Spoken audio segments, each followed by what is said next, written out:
హరే కృష్ణ కృష్ణ కృష్ణ హరే హరే హరే రామ రామ రామ హరే హరే.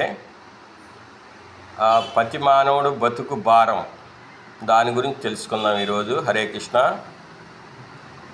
బాగా డబ్బులు ఉన్న వాళ్ళకి ఆ డబ్బుని ఎట్లా ఇంకా ఎక్కువ పెంచుకోవాలి, తర్వాత ఆ డబ్బుతో వచ్చే ఏ విధమైన వస్తువులను కొనుక్కోవాలి, తర్వాత ఆ డబ్బు ఎవరన్నా ఎత్తుకుపోతారేమో అని ఉదయం నుంచి సాయంత్రం వరకు చాలా ఆ డబ్బు కోసం మోహంలో జీవిస్తూ చాలా రకాల వ్యాధులు తెచ్చుకుంటూ ఆ డబ్బుని కాపాడుకోవటానికి చాలా భారంగా జీవిస్తూ ఉంటారు. అట్లాగే డబ్బు లేని వాళ్ళు పొద్దునుంచి సాయంత్రం వరకు పనిచేసిన తింటా కొంటాకు కూడా రాదు.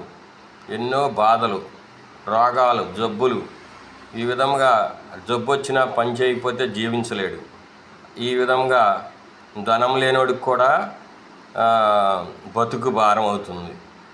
ధనం ఉన్నవాడు భారం తల్లాడతాడు, ధనం లేనివాడు కూడా భారం తల్లాడతాడు.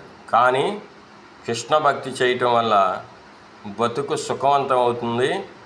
భగవద్గీతలో కృష్ణుడు చెప్పాడు, నా భక్తులు యోగక్షేమం వహామ్యహం, నా భక్తులకి ధనం లేకపోతే ధనం ఇస్తా, ధనము ఉన్న వాళ్ళని ఆ ధనాన్ని రక్షిస్తా, వాళ్ళకి ఏం కావాలంటే అన్ని సౌకర్యాలు చేస్తానని శ్రీకృష్ణుడు భగవద్గీతలో చెప్తారు.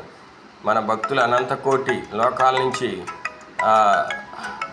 ఎంతో సుఖంగా ఆనందంగా జీవిస్తున్నారు.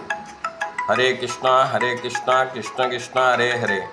ఇప్పుడు కూడా మన భక్తులందరూ కూడా తింటా కొంటాక అన్ని సౌకర్యాలు ఉన్నాయి. హరే కృష్ణ.